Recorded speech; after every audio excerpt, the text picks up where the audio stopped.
Margherita pizza, and I'm adding prosciutto because the only thing better than a margherita pizza is a margherita pizza with prosciutto.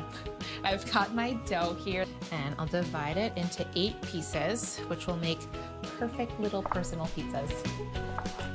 I'll mold each piece of dough into a ball. I'll just get these onto a sheet pan. I'll cover them up and allow them to rest for 30 minutes, and that'll make them puffier and easier to roll out. Now while these rise, I'll make a garlic oil. I'll slice up 3 cloves of garlic.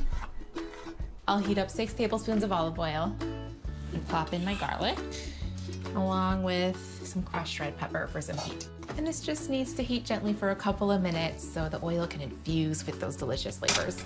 I'll chop up some fresh parsley. Well, I'm smelling this. I'll get it off the heat, sprinkle in my parsley, and then it'll be lovely brushed onto the pizza. It's time to roll out the pizza dough. I'll roll it out into a long, skinny oval, just so that they can fit on my grill pan here. I'm getting the dough pretty thin. I'm going for about 1/4 inch thick. Okay. So I've got my grill pan here. It's heating over medium-low. I don't want it to be too hot because otherwise the outside will burn before the innards of the dough are fully cooked. I'll make sure that it's well oiled. I'm using just a regular olive oil here because I don't want to infuse my grill pan with garlic. So anytime you're grilling pizza, you don't want to top it yet. You want to grill one side, flip it, and then add the toppings. Since it doesn't have heat surrounding it like an oven, you get even cooking that way. Plus a nice char on both sides. Okay, I'm hearing that sizzle. They're already starting to cook. While these finish up cooking on this side, I'll grab my toppings. Thinly sliced prosciutto, Parmesan, sliced fresh mozzarella, and sliced Roma tomatoes. Let me check out these. They cook up pretty quickly. They should come easily off the grill when they're ready to flip. Oh yeah, those are some textbook char marks. Beautiful. Okay, I'll start with a brushing of my garlic oil. Those pretty green flecks of parsley. And now I'll top with my fresh mozzarella and tomatoes. So now in order to melt the cheese on a grilled pizza, you've got to cover it and lock in the heat so that the heat surrounds it and it melts the cheese. Since I don't have a typical grill cover here, I've got a hack. I just got some cake pans. I'll throw these right over.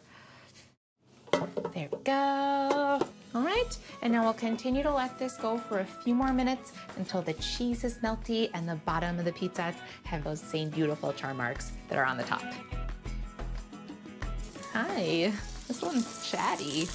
Oh yeah, that looks good. That cheese is glossy and melty. Nice. These are gonna be such nice, personally sized pizzas. Hi. That cheese is super melty. I'll finish these off with a little more garlic oil. My prosciutto, lay it on there daintily. And some Parmesan. I'm gonna finish these with basil and then eat one immediately. I like this one.